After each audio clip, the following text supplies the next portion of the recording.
I'm back on my camera. Everybody clap, yay! My mom gave me my battery a few days ago and I just kept forgetting.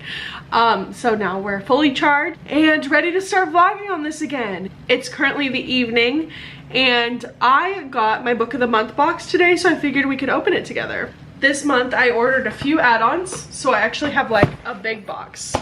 I'm super excited about everything in this box and it makes me want to throw my TBR aside immediately. But I won't, but I'm thinking about it. There's a free story for me. Add volume 0. I think it's like a sampler.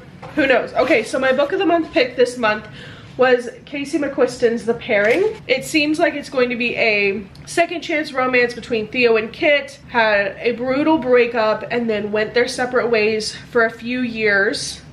And then they end up boarding the same tour bus on a solo trip and find that they're trapped with each other on this solo trip because they both had the same idea. And then there's a wager to see who sleeps with the hottest, or who can sleep with their hot Italian, their hot Italian tour guide first. Kit is game. In fact, why stop there?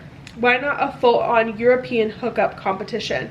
Because sometimes a taste of everything only makes you crave what you can't have. I love a second chance romance. I really liked Casey McQuiston's Red, White, and Royal Blue. I have not read One Last Stop. I need to read that, but this was my pick. But I almost didn't pick anything because typically I don't do the romance picks for book of the month. I just prefer them in paperback, or I prefer to get them from my library. Because like typically I'm not gonna reread a romance, but I really wanted the add-ons this month, so I bought a box so I could have one of the add-ons. This is Middle of the Night by Riley Sager. It's his newest release. I've heard that people who really liked The Only One Left, which was my favorite one of his so far, are gonna like this because it's kind of got like a similar basic level mystery, nothing like too crazy with it. A man must contend with the long ago disappearance of his childhood best friend and the dark secrets lurking just beyond the safe confines of his picture perfect neighborhood. Middle of the Night. I love Riley Sager's covers. I love this high contrast. I think this is just gorgeous. And then the other add-on I got was Ruth Ware's One Perfect Couple. Both of these were on my 2024 TBR, so I'm excited to get to these this year. I have not read any of Ruth Ware's latest releases, but I wanted to own this one, so I decided to get it as part of my book of the month box. So that's my book of the month for this month. I got this because I wanted these, and I think I used credits on all of these, so I'm probably gonna have to pay for my yearly subscription again. I do the yearly one because it's a little bit cheaper, but I have no regrets. I am going to take a thumbnail with these and then we'll be back. Now that we've thumbnailed, I can tell you about Love in the Time of Serial Killers. So if you missed the vlog from yesterday, I started this one. It follows a woman after the passing of her father. Her name is Phoebe, and she's convinced her new neighbor, or like her dad's neighbor, Sam, is a serial killer. She's like super into true crime. And then it says, it's not long before Phoebe realizes that Sam might be something much scarier, a genuinely nice guy who can pierce her armor to reach her vulnerable heart. I've heard like kind of middle of the road things about this, but this is a book that I physically own. It's not from the library, so I am trying to get through my physical TBR a little bit, and that way I can unhaul things I don't want.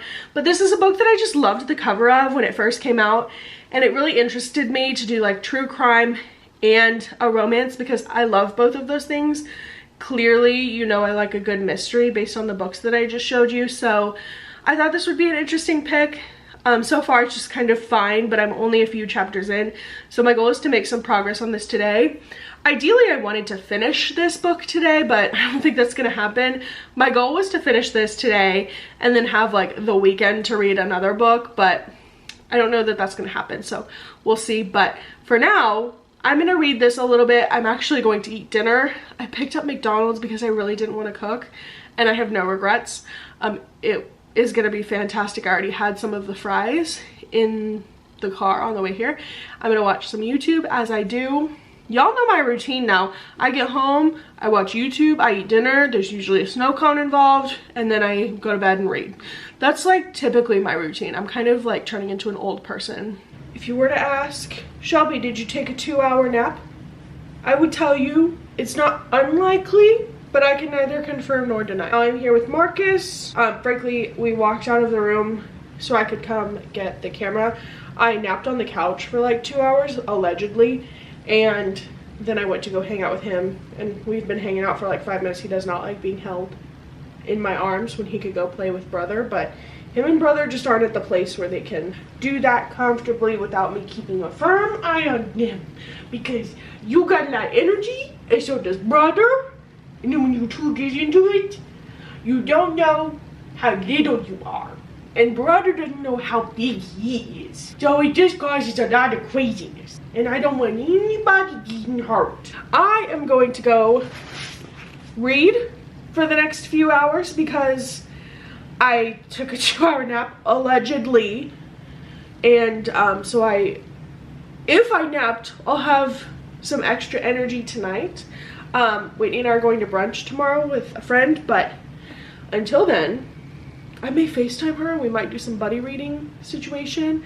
Like, I think I call it my body doubling.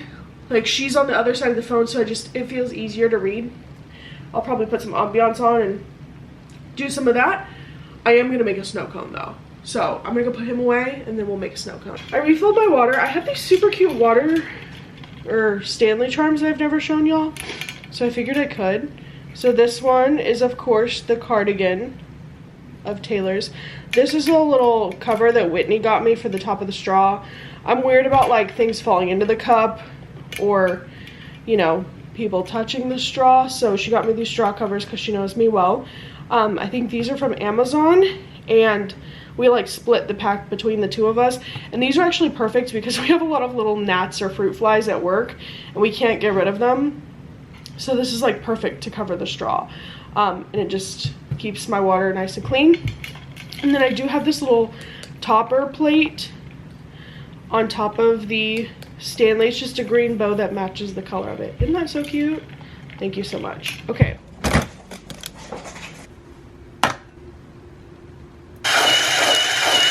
I like to take my spoon ahead of time and like flatten the ice so it makes it easier to pour. Little tedious things. We're doing a tried and true Bonka Bonka tonight, so I'm starting with Hawaiian Shaved Ice brand Banana. That's the one I do the most of because it's my favorite flavor. Don't knock it till you try it. Then I do cherry on one side. Just do a quick little spritz of that. And the same thing with blue raspberry on the other.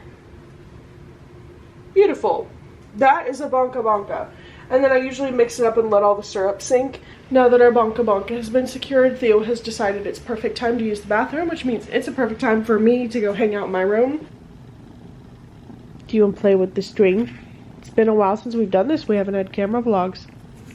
Oh, goodness. Show him how ferocious you are. Under the blankets, like, fully cuddling. He's a sweetie. It's gonna be so fun to, like, have this content of him really young and then be able to look back on it in, like, a year. In other news, I am sitting in bed, but I have done some reading. So, I'm a few chapters further into Love in the Time of Serial Killers. I feel okay about it now. I don't know, like, I don't love the main character's voice. I think with, like, romances, it takes me a while to get into them. Like, the very beginning of romances, when you're learning the character's backstory and, like, seeing them meet and seeing them get to know each other, I'm just always bored by that. I think that's something Icebreaker did really well, is because it had some other dynamics added to it with, like, the sports, but sometimes if they're just, like, going about their lives, it's kind of boring to me.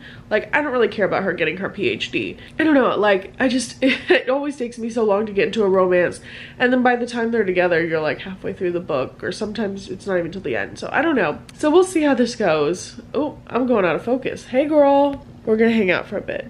Probably, I'm listening to a lot of the audiobook right now.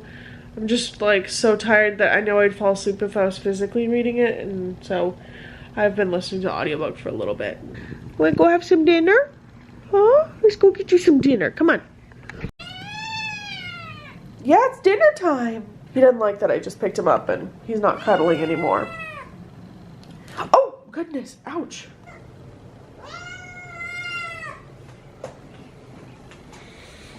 There you go, bud. Enjoy your dinner. We need to sweep in here. You've made a proper mess. All right, I'm calling it for the night. I'm on page 125, chapter 11 of Love in the Time of Serial Killers. I think it's just okay. I don't know. I'm not like particularly overwhelmed with anything. The romance hasn't like really started yet. Like she's like, I thought he's gonna kiss me. I'm like, girl, you're just having like your first conversation. Do you want to say something about this book? Do you have thoughts? He's like, I've been listening to the audiobook. I have thoughts, opinions, comments, and concerns, and zoomies. So anyways, I just like, I don't know how I'm feeling about it. I don't think I'm loving it, but I'm also not hating it. Like there's a interesting balance of how I feel about this book, I guess. I just, it doesn't feel very romancy to me. I also thought, and this is my own fault, like looking back at the synopsis of this book, very clearly not what was actually going to happen, but I was expecting like a mystery thriller combo with a romance, and so I was like hoping I'd get a little bit of both. And I guess it's probably good that I didn't, because then I'd probably be sitting here being like, they're focusing too much on the mystery thriller, not enough on the romance, or vice versa. So I guess it's like fair that, you know, they didn't combine two genres. But regardless, I'm feeling okay about the book. I like our love interest. What's his name? Sam? Clearly don't like him enough to remember his name. I like Sam. I think he's like a sweet character. I think he's just kind of like a nice guy, you know? He does little things for them, and like the way he talks to her and like his hobbies and things, he feels very wholesome. That's the word I'm looking for. He feels very wholesome. And Phoebe's just kind of boring. Her brother is getting engaged to his long-term girlfriend, and they're both like working on cleaning up and moving this house where her dad lived, and it talks a little bit about her strained family relationships and things like that. But just in general, like, not my favorite romance I've read, not my favorite book, but also like I don't know that I want to DNF it yet, but like we could get to DNF territory if I was going solely mood reading. Marcus is very intrigued by this little strap again. If I was doing like exclusive mood rating, DNFing anything that didn't catch my interest, I think I would be DNFing by now. I'm like a third of the way through. And I think I would have DNF'd by now if I wasn't determined to read it. I have a rule with DNFing where I have to read like 50% of the book in order to be able to count it towards my read shelf. So I tend to not DNF books because by the time I get to 50%, I'm like, well, I might as well just finish it. So, but I also don't want to like read 10% of a book and consider it read, because my reading challenge, like, I don't know, it's supposed to be a challenge to me, and so that's why I do it the way I do it. Anyways, Marcus is going to play with the string on the camera. Do you want to see him play with the string?